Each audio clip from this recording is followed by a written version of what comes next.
Hello and welcome to my channel. My name is Titan del 86. Here you will find everything from your favorite characters from anime, series or movies, such as figures, statues, trading cards, and other limited special edition items. I will show you everything that is included. For example, we will discuss the design of the box, how it's packaged, the design of the figure, the articulation points, the accessories that are included, and we will see our favorite characters in special scenes. And you never know, you might see other characters make special guest appearances, so you can decide whether it's worth getting or not. Subscribe and join me on new weekly adventures. Now let's start the show. Let's go. Hello ladies and gentlemen, welcome to my channel. My name is Titan del 86, and today from Zoids and Threezero I present the special collaboration of the Shield Liger. Here on the side you have a side view of the Shield Liger in black and white, which looks pretty cool actually. On the back side it looks just like the front side with the profile of the teeth of the Shield Liger. So you can see the fangs and the teeth there. Then at the top it's kind of got the blasters that are towards the lower side of the Shield Liger. Then on the final side of the box you have a top view of the Liger. I really like the images of the Shield Liger, how they're shown in a sketch drawing. This special collaboration marks the 30th anniversary. So here you have Zoids partnering with Threezero to create this special Shield Liger. Looking at the top of the box, you have a color image of the Shield Liger, and as you can see here, it looks really worn down, like it has aged a while, and it might also be battle damage. But this is one thing that attracted me to this particular Shield Liger, is the painting details that it has. So I'm not sure if the pieces are going to be out of plastic or metal or what to expect here, since I wasn't even aware of such collaboration existed until I saw this and I had to have it. So here we are. Looking at the bottom of the box, you have another sketch of the Shield Liger from the bottom view, which is something that I really like about this presentation. Is in every corner of the box they gave you a sketch image of the Shield Liger at a different angle based on what side of the box that you're looking at. So I really like how they did that as part of the special presentation. Upon removing the figure from the box, you can see that it's packaged in one giant styrofoam that is cut into different layers. As you can see here, in every sectionalized layer, it exposes more of the figure. So here it is. I was not expecting this type of packaging, but it seems to have worked. And to be honest, I thought that this was going to be a model kit, and that is usually how Zoids come out. Usually they tend to be model kits that you have to put together. Here's a quick look at the instructions. So in the first one, it shows you how to install the battery. So it appears that it's at the bottom of the head of the Shield Liger, and it requires 3 AG1 batteries. In the second section, it shows you all the articulating points of what to expect as far as movement goes from this Zoid. On the back side, it shows you how to open the cannon. Then in the section, it shows you how to open the side fins. Then you have a view of the Shield Liger. Here's the 360 of the Shield Liger straight out of the box. Overall, I'm really liking the figure. Just look at those amazing details in the paint job. It depicts the Shield Liger, what it will look like as it aged over a great amount of time. Hopefully in the cockpit you can see the driver there. I'm not sure if that's Van Flyhigh or some generic figure, but we'll get to that in a minute. If you like what you're seeing, don't forget to leave a like, subscribe to the channel, and share the video. One thing that I was expecting was for this to be a model kit, but to my surprise, it's not. It's an actual figure that is already fully built. It is not motorized, it's not wind up either, and the only electrical piece that it has is the light effect parts, which requires 3 batteries. Overall, I really like the details and the paint job. Here you can see some of the blue paint as it has rusted away. On some sections they still have the blue paint job, but it's really faded. Some other sections are straight silver, just to show the paint already stripped away. And in some other sections you can see the rust colors on it, just to show how old the Shield Liger really is. Follow me on IG at Titan del 86. Do you like the details of the fine paint job? Then on other sections you kind of see some tones of red, just to show where he's got some rub marks on it where the blue paint job stripped away, showing a red underlaying paint job. And on top of that you also have a bunch of rust spots on it. Now let's check out what articulations we get out of the Shield Liger. So the mouth opens a little bit, not a whole lot.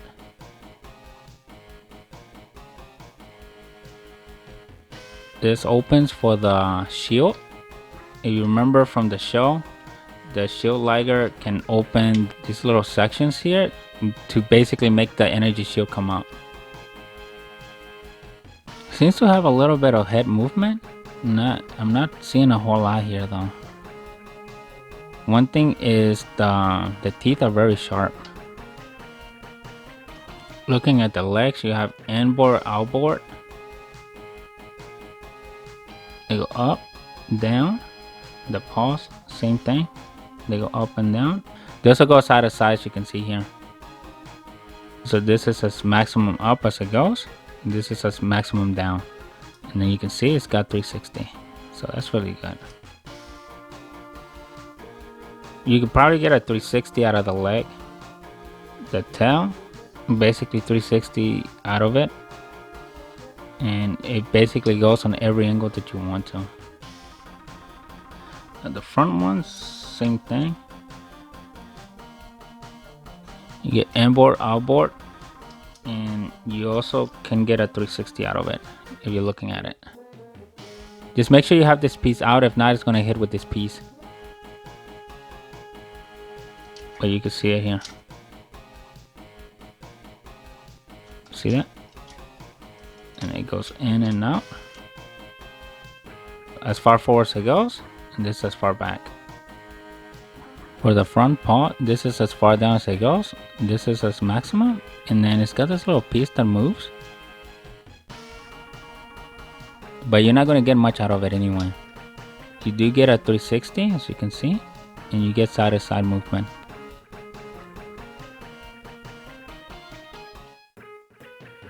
There's the bottom section for the shield.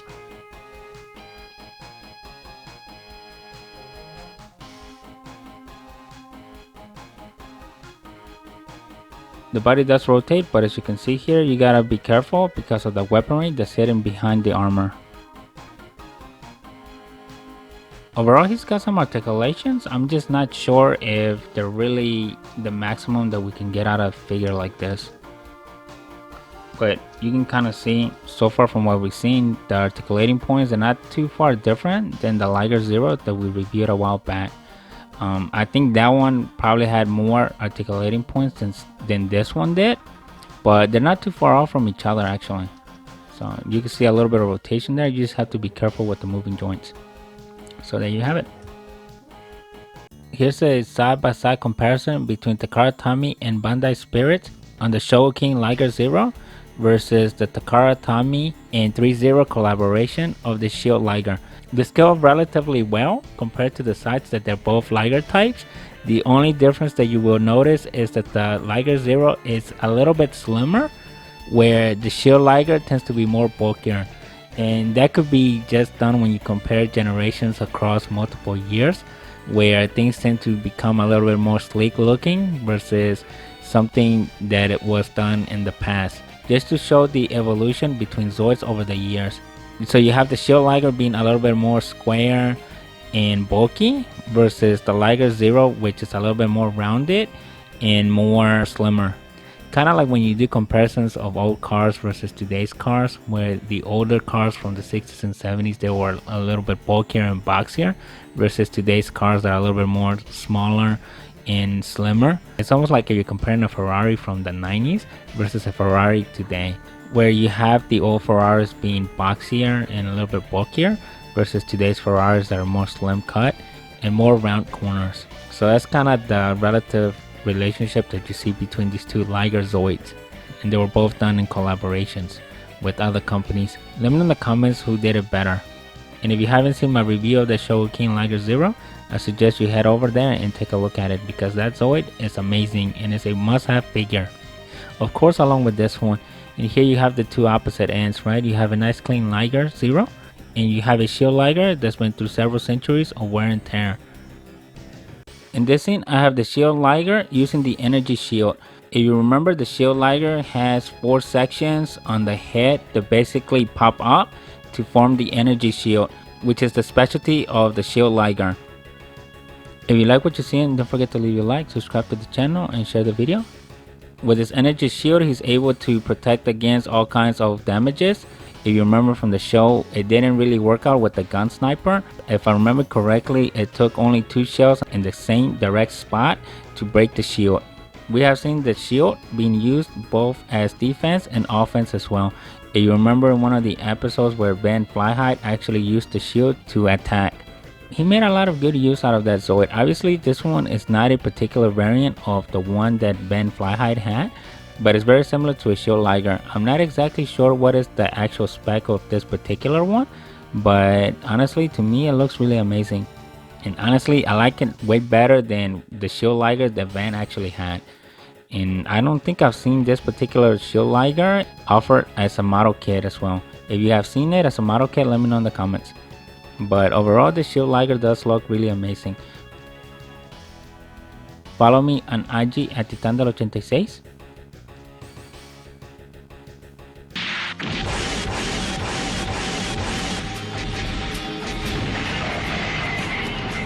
For this scene, I have the Shield Liger with the 2 cannons that are located on the back side. So in this one, you basically have to take the cover off the back. You basically just lift it up, then you can pull the twin cannons. Out of that, the cannons and the stand that holds them move 360, so you can articulate it to any angle that you want, which basically gives the Shield Liger a nice almost 360 degree of range, which is what you're seeing here. And this one, I have the 2 cannons slightly on the up direction, and the other thing is the 3 major cannons that he's got in the bottom, those can also articulate, so you can move them down or up depending on how you want the figure. One of the limitation factors that I see on this figure is the 3 pieces that move for the energy shield. Because they're very long, it gets in the way of the articulating movements of the front arms.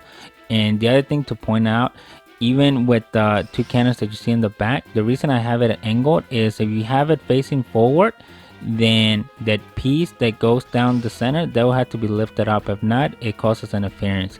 And we know in reality, those beam cannons are moving 360. So that's the one thing that this co-pilot has to be on the lookout for, that he doesn't accidentally shoot up the headpiece that helps create the shield. It's just something to notice as a drawback from this figure design. For this scene, I have the Shield Liger with the cockpit open, just so you can see the little figure that comes with them. It's basically a small plastic figure, and I think the makers of Threezero and Zoids got carried away, because if you look at it, he looks very rough as well, almost as if he spent the same amount of years inside the Shield Liger. So at this point, he's probably mummified or something. As far as removing the figure from the Zoid, I don't think you're able to without actually pulling it apart. The little handle piece in the front to where the controls are, you really can't move it. It looks like it's articulated, but I tried moving it a little bit and I wasn't able to. The other thing is the figure is made out of a soft vinyl plastic as well. The details, they look really good from far away, but as you can see here in the zoom in, he looks really awful.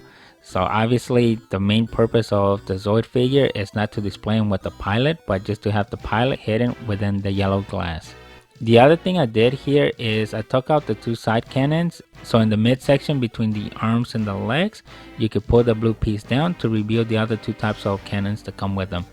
Obviously, with these cannons, they don't move from side to side. They only go up and down based on the type of angle that you want to do. But the problem that I see here in this figure is basically the ratio of how long these cannons need to be relevant to the body of the Shield Liger. Technically, the projectile is in the same path as the arms are. So in theory, if this was a real Zoid, you would basically be shooting off the arms when you use this particular weapon. So that's another mishap on the figure that I see, where the scale of certain sections are not uniform to match the full intent of the figure. So this is an example of where not every little piece is up to scale. On this one, I think they should have made them a little bit longer just to accommodate the width of the arms. For this scene, I have the Shield Liger in a striking pose where he jumped in the air. On this scene, I decided to use the LED feature that comes with it. As you can see here, the figure is powered by 3 very tiny batteries, They go up at the bottom near the mouth. By the back wall of the cockpit, there's two LED lights that light up, and this is as bright as they are. As you can see, they're not very bright either. And one thing to note on my figure, the on-off switch does not work. You could toggle it either way and the lights remain on. So that is another thing to add to the list of misses that was missed on this figure. And as you can see, the LEDs, they're not that bright. This is here on regular light, so you can notice them directly. I'm actually surprised that they picked blue. For some reason, I thought they might have picked yellow or something to match the color of the cockpit. That way, the cockpit will look like it was glowing. But here, using the blue light with the yellow-orange color of the clear glass, it basically throws it off, as you can see here. Let me know in the comments what are your thoughts on this Takara Tomy cross collaboration with Threezero. Honestly, on these LEDs, I feel like it's also a miss. Let me know in the comments what are your thoughts on that. And I know they added it in good intention as another gimmicky for the figure. So here, again, I feel like they missed the mark. Here's the size comparison of the battery, just so you can see how small it is. So here's a regular hand from a bus mod figure. I don't know why they picked the smallest batteries out there, especially as massive as this figure is. I think they could have found a more common battery to use. So here's the chamber that holds the batteries. As you can see, there isn't much room in there. And you can see the two wires as a current epoxy to where they go to the switch, which is on the left side. The other part I didn't like is the access to get it in there. You don't have that much finger access to actually get in there and put the batteries in there. On this one, I did it with no lights on, just so you could see how bright the LEDs are. Now here's what the lights dimmed out to the point where you can kind of see the LEDs better and you can still make out the figure. To me, in the paint job, it really gives you the illusion that the figure is made out of steel and you found it buried in the backyard after several years.